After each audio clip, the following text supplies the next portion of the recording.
Hello my lovely students, welcome to Ganit Vigyan. मैं हूं आपकी ट्यूटर शालिनी। आज की वीडियो में हम चैप्टर 11 के टेस्ट योरसेल्फ के क्वेश्चन नंबर 1 एंड 2 की प्रैक्टिस करेंगे। नोट्स के लिए हमारी वेबसाइट ganitviggyan.in पे विजिट कीजिए, जिसका लिंक डिस्क्रिप्शन बॉक्स में मिल जाएगा। क्वेश्चन नंबर 1 MCQ टाइप है। First part is -18xy। इसमें से हमें सब्ट्रैक्ट करना है -8xy को। अब ये आ जाएगा -18xy, ये माइनस माइनस क्या हो जाएगा प्लस के 8xy। अब देखिए ये दोनों लाइक टर्म्स है क्योंकि दोनों तरफ x और y की पावर सेम है, तो -18 प्लस 8 कितना हो जाएगा -10xy। So option B. Second है 9a plus 7b minus 6c। इसमें से हमें सब्ट्रैक्ट करना है 2a minus 3b plus 4c। So bracket के बाहर लिखेंगे, तो इस ब्रैकेट के बाहर माइनस है, तो हमें पता है कि सारी टर्म्स के साइन क्या हो जाएंगे, चेंज हो जाएंगे। तो ये -2a प्लस के 3b माइनस के 4c। अब 9a माइनस 2a ये कितना आ गया 7a, 7b प्लस 3b ये आ गया 10b, minus 6c minus 4c। तो माइनस माइनस ऑपरेशन क्या होगा प्लस, साइन क्या आएगा नेगेटिव, तो ये आ गया -10c।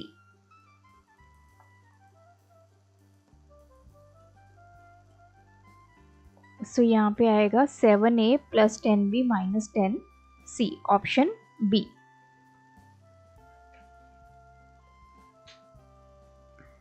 थर्ड पार्ट है -81 a की पावर 5 b की पावर 4 c की power 3।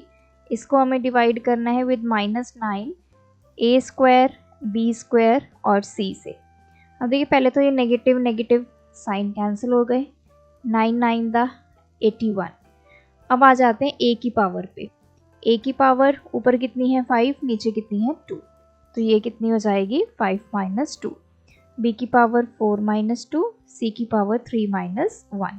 So this is 9, a की पावर 3, b की पावर 2, c की पावर 2, ऑप्शन डी। नेक्स्ट है हमारे पास फोर्थ वन, माइनस ब्रैकेट के अंदर है -pq minus p square minus pq और इसके ऊपर है बार। अब जब भी हमारे पास मल्टीपल यहाँ पे आप देखिए ऑपरेशंस होते हैं, बोर्ड मास के अकॉर्डिंग हम सॉल्व करते हैं। तो पहले हमें ब्रैकेट को सॉल्व करना है। ब्रैकेट में भी कैटेगरीज हैं, पहले हम बार को सॉल्व करते हैं, फिर राउंड ब्रैकेट को, फिर करली ब्रैकेट को, देन स्क्वायर ब्रैकेट को। तो पहले ये वाली सॉल्व करेंगे, तो ये माइनस पी क्यू आ गया। अब देखिए P square minus P Q के ऊपर बार है और बाहर क्या है नेगेटिव साइन। तो मैंने हमेशा आपको बताया कि जब ऐसा हो उसको साइड पे लिख लो और ब्रैकेट लगा लो। इसको सॉल्व किए, ये तो P square minus P Q आ गया। अब बाहर नेगेटिव साइन है तो ये क्या हो जाएगा, माइनस के पी स्क्वायर हो जाएंगे और प्लस के पी क्यू आ जाएगा। So minus P square plus के पी क्यू। अब देखिए ये पॉजिटिव और ये नेगेटिव दोनों कैंसिल हो गए क्योंकि लाइक टर्म्स थी, तो ये आ गया अकेला माइनस पी स्क्वायर। अब जब इसको ब्रैकेट के बाहर लिखेंगे माइनस माइनस क्या हो जाएगा plus, so this is P square, option C. Fifth part है, अब ये है x cube minus Y cube minus x into Y square plus x square minus Z square के ऊपर है बार। तो जैसा हमें पता है कि पहले हम बार को सॉल्व करेंगे, तो ये है x square minus Z square, इसके पहले साइन क्या है प्लस, ऊपर क्या है बार। तो पहले हम ब्रैकेट सॉल्व करेंगे, तो ये आ गया x square minus Z square. क्योंकि दोनों आपकी टर्म्स जो हैं वो लाइक नहीं हैं, तो इस वजह से कोई कैलकुलेशन तो नहीं होगी, तो इसको X square minus Z square, बाहर प्लस का साइन है, तो जब ब्रैकेट को ओपन करेंगे तो X square minus Z square आ गया। सो ये लिखेंगे X cube minus Y cube minus x into Y square, यहाँ पे आ जाएगा plus x square minus Z square. तो ये X cube minus Y cube, अब बाहर माइनस एक्स है तो माइनस एक्स एक एक करके सभी वैल्यू से मल्टीप्लाई होगा, तो माइनस एक्स वाई स्क्वायर आ गया, minus x into x square कितना आ गया एक्स क्यूब। अब ये माइनस एक्स को जब आप माइनस जेड स्क्वायर से मल्टीप्लाई करेंगे, माइनस माइनस क्या हो जाएगा प्लस एक्स जेड स्क्वायर। तो देखिए एक्स क्यूब और एक्स क्यूब ये लाइक टर्म्स है, एक पॉजिटिव और नेगेटिव जीरो हो गया, तो आपका आंसर ये आ गया minus Y cube minus X Y square plus X Z square. So ये आ गया ऑप्शन डी। सिक्स्थ पार्ट है, स्टेटमेंट है the expression this has no constant term. तो बोला है कि इसमें से कोई भी कांस्टेंट टर्म नहीं है। कांस्टेंट टर्म क्या होती है, जिसके साथ कोई वेरिएबल नहीं होता उसको हम कांस्टेंट टर्म बोलते हैं। तो देख लेते हैं, इसमें वेरिएबल है, इसमें भी वेरिएबल है x और इसमें भी आपका वेरिएबल है x, तो ये आपका आ गया ट्रू, कोई भी कांस्टेंट टर्म नहीं है। In an algebraic expression in terms of one variable, the term is independent of the variable is called the constant। तो इसने ये बोला है कि अगर आपके पास कोई अलजेब्रिक एक्सप्रेशन है जिसमें एक वेरिएबल यूज हो रहा है और ऐसी टर्म जिसमें वो वेरिएबल नहीं होगा उसको हम कांस्टेंट बोलते हैं। सो ये भी ट्रू है, कांस्टेंट वही होता है जिसमें वेरिएबल नहीं होता। सो इसका आ गया option A, both the statements are true. Next है क्वेश्चन नंबर 7, असर्शन गिवन है 5x plus y square minus x cube this and this are all trinomials. तो इसने बोला है कि यहाँ पे जितने भी ये एक्सप्रेशंस गिवन है ये सारे क्या हैं, ट्राइनोमियल्स है। चेक कर लेते हैं, ये हमारा पहला एक्सप्रेशन है, तो इसमें एक टर्म ये है, दूसरी टर्म, तीसरी टर्म, तो टोटल 3 टर्म्स है, तो ये ट्राइनोमियल हो गया। ये एक्स वाई है, वाई जेड है, जेड एक्स है, तो इसमें भी 3 टर्म्स है, ये भी ट्राइनोमियल हो गया। यहाँ पे एक्स स्क्वायर, एक्स और 1 ये भी 3 टर्म्स है, तो ये भी क्या हो गया ट्राइनोमियल। तो असर्शन हमारा आ गया ट्रू। रीजन पे आते हैं, an algebraic expression which contain 3 different term is called trinomial. So ये भी क्या है ट्रू। ऐसा एक्सप्रेशन जिसमें 3 डिफरेंट टर्म्स होंगे उसको ट्राइनोमियल बोला जाता है। यस, तो दोनों ही हमारे क्या आ गए, ट्रू आ गए। और इसमें जो रीज़न है that is the correct explanation for A, क्योंकि ट्राइनोमियल हम तभी इसको बोलेंगे जब इसमें 3 डिफरेंट टर्म्स होंगे, और यही पॉलिसी हमने यहाँ पे अप्लाई की है असर्शन में, इसलिए जो रीज़न है that is the correct explanation for A, option A. 8th one है, refer the following algebraic expression in terms of one variable. अब हमारे पास ये एक्सप्रेशंस हैं, 2 ऑफ देम आर नॉट, यहाँ पे आएगा पॉलिनोमियल्स। तो कहते हैं कि इसमें से 2 जो हैं वो पॉलिनोमियल नहीं है। सो देखिए, पहला है हमारे पास गिवन 3x प्लस 9।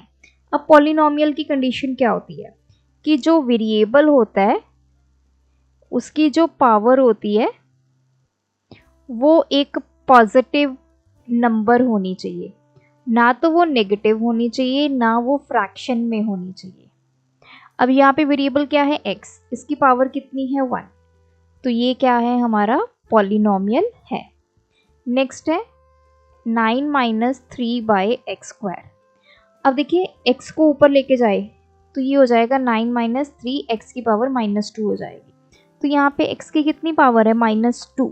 ऐसे ही नहीं देख लेना कि x की पावर 2 है तो ये पॉलिनोमियल है, नो, इसको न्यूमिनेटर में लेके जाइए तो ये एक्चुअल आपका एक्सप्रेशन बनता है। तो x की पावर नेगेटिव है तो ये पॉलिनोमियल नहीं है। थर्ड है आपका 100। 100 क्या है, एक कांस्टेंट है, तो कांस्टेंट को भी हम इसको भी कांस्टेंट पॉलिनोमियल बोला जाता है। सो ये भी क्या है आपका पॉलिनोमियल है, क्योंकि यहाँ पे x की पावर क्या है 0 है, कोई भी वेरिएबल नहीं है ना इसके साथ, तो उसकी पावर 0 भी लिख सकते हैं, तो ये भी एक पॉलिनोमियल है। तो यहाँ पे इसने बोला 2 of them are not polynomials, 2 polynomial है, एक नहीं है। सो असर्शन हमारा क्या हो गया, फॉल्स। रीजन क्या है, N algebraic expression is a polynomial if the power of each term used in it is a whole number। तो इसने बोला है कि कोई भी अलजेब्रिक एक्सप्रेशन को पॉलिनोमियल कब बोला जाएगा, हर एक टर्म में जो पावर होगी वो क्या होगी, एक होल नंबर होगा। सो ये क्या है, ट्रू है। सो असर्शन फॉल्स है, रीजन क्या है, ट्रू डी। 9th पार्ट है, असर्शन हमें गिवन है 2xyz plus 3x square y is a cubic polynomial in 3 variables। तो 2xyz plus 3x square y, पहले तो ये समझते हैं 3 वेरिएबल्स, क्या इसमें 3 वेरिएबल्स यूज हुए हैं, यस 3 वेरिएबल्स हैं x, y और z। नेक्स्ट उसने बोला है कि ये क्यूबिक पॉलिनोमियल है। क्यूबिक पॉलिनोमियल का मतलब क्या होता है कि इसकी जो डिग्री होगी दैट विल बी 3। तो अब चेक कर लेते हैं, पहले इस टर्म की डिग्री निकालिए, x की पावर 1 है, y की पावर 1, z की पावर 1। तो इस टर्म की डिग्री कितनी आ गई, टोटल पावर कितनी आ गई 3। और यहाँ पे x की पावर 2 है, y की पावर 3 है, टोटल पावर कितनी आ गई 3। तो डिग्री क्या होता है, जितनी भी ये पावर्स होती हैं उनके जो मैक्सिमम वैल्यू होती है दैट इज कॉल्ड डिग्री। दोनों में 3 3 है तो डिग्री क्या आ गई 3। सो ये क्यूबिक पॉलिनोमियल भी है, 3 वेरिएबल्स भी हैं, असर्शन क्या है हमारा, ट्रू। रीजन पे आते हैं, एन अलजेब्रिक एक्सप्रेशन हैविंग 2 और मोर वेरिएबल्स, एक ऐसा एक्सप्रेशन जिसमें 2 या उससे ज़्यादा वेरिएबल्स होते हैं। The highest sum of powers of all the variables in each term, अगर हम हर एक टर्म की जो पावर्स हैं उनको सम करके लिखें और उसमें से जो हाईएस्ट सम है उसको हम क्या लेते हैं, degree of the polynomial if this sum is a whole number. तो यही कंसेप्ट हम यूज़ करते हैं, जितनी भी टर्म्स होती हैं उनकी पावर्स जो होती हैं उनको ऐड कर लेते हैं, जो हाईएस्ट पावर होती है that will become the degree. So ये भी क्या है, ट्रू है। इसी तरह हम डिग्री को कैलकुलेट करते हैं और असर्शन में भी हमने डिग्री इसी तरह ही कैलकुलेट की थी। तो मतलब ये जो रीज़न में लिखी गई आपकी लाइंस है ये हमने असर्शन में यूज़ की हैं। सो आपका आंसर आएगा A, both A and R are correct and R is the correct explanation for A. Next है, असर्शन हमें गिवन है 2024x square yz is not a trinomial। Trinomial का मतलब क्या है, जिसमें हमारे पास 3 टर्म्स होंगी। तो यहाँ पे क्या है, सिर्फ ये सिंगल टर्म है, ये मोनोमियल है, ट्राइनोमियल नहीं है। सो ये तो आ गया ट्रू। नेक्स्ट है, For polynomials, the like term of the given polynomial are combined together। कहते कि जब हमें कोई पॉलिनोमियल गिवन होता है, सपोज कीजिए आपको गिवन है 2xy plus y square plus x square plus 4xy, तो ये पॉलिनोमियल गिवन है। इसने बोला है कि जो लाइक टर्म्स होती हैं उनको हम कंबाइन कर देते हैं, जैसे ये 2xy और 4xy क्या बन जाएगा, 6xy plus y square plus x square. तो ये हमारा जो पॉलिनोमियल है एक्चुअल में ये है। तो लाइक टर्म्स को हम कंबाइन कर देते हैं, तो ये भी क्या है, ट्रू है। अब देखिए दोनों है तो ट्रू, बट ऑप्शन आएगा B, R is not the correct explanation for A, क्योंकि जो रीज़न है उसमें बताया गया है कि हम लाइक टर्म्स को कंबाइन कर देते हैं और असर्शन में हमसे पूछा गया है कि क्या ये ट्राइनोमियल नहीं है। तो इस कंसेप्ट को हमने असर्शन में यूज़ नहीं किया, so that's why option B.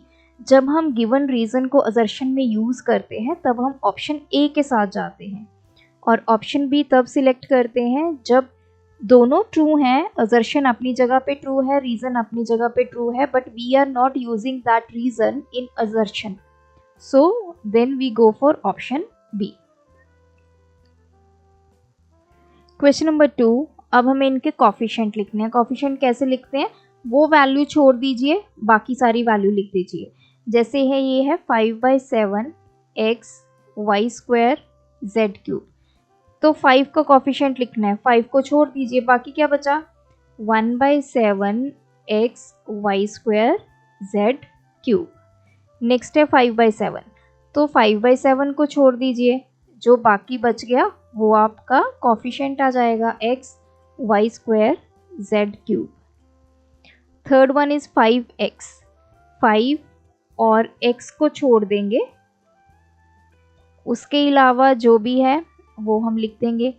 5 छोड़ दीजिए, x छोड़ दीजिए, क्या बचा 1/7 y square z cube.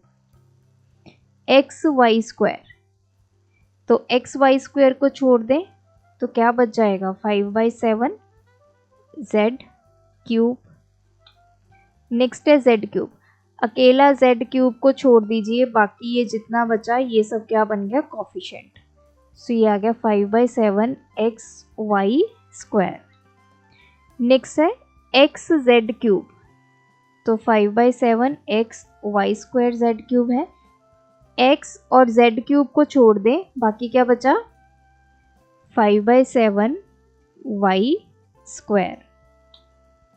Next है 5xy स्क्वायर, तो 5x और y स्क्वायर, ये तीनों को छोड़ दें, बाकी क्या बना, ये बचा 1/7 z क्यूब। नेक्स्ट है 1/7 y एंड z, एक तो 1/7 निकाल दीजिए, मतलब ये 7 चला गया, एक y निकलेगा एक z निकलेगा। देखो इसको ऐसे लिख सकते हो, थोड़ा इजी बना देते हैं। y स्क्वायर को क्या लिख सकते हैं हम, y into y. z cube को क्या लिख सकते हैं, z into z into z. तो इसने क्या बोला है 1/7 y z का कॉफिशिएंट लिखना है, तो इनको छोड़ दीजिए, एक y छोड़ दीजिए, एक z छोड़ दीजिए, क्या बच गया 5xy और ये z into Z Z square.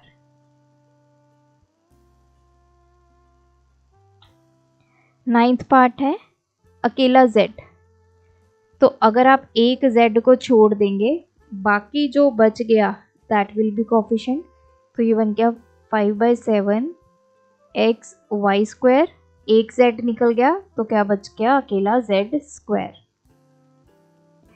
Y z square, y और z स्क्वायर को निकाल देंगे,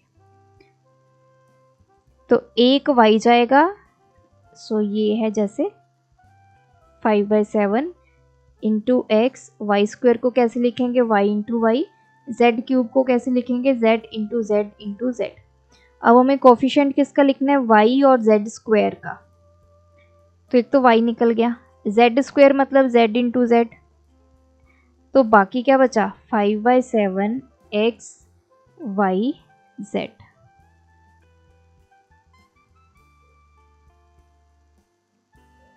इलेवेंथ पार्ट है 5xyz, अब हमें 5xyz का तो यहीं पे कर लेते हैं, कोफिशिएंट लिखना है, 5 को निकाल दीजिए, एक x को निकाल दीजिए, एक y को निकाल दीजिए, एक z को निकाल दीजिए, क्या बचा 1/7 y, दो z बच गए, तो z into Z Z square. तो जिस भी वैल्यू का कोफिशिएंट पूछा हुआ है उसको स्किप कर दीजिए, बाकी जो वैल्यूज बच गई आपके टर्म में that will be the coefficient. So ये थे हमारे आज के वीडियो के क्वेश्चंस, आप भी प्रैक्टिस कीजिए, कोई डाउट है कमेंट ड्रॉप करें। थैंक्स फॉर वॉचिंग, बढ़ाना है ज्ञान, फॉलो गणित विज्ञान।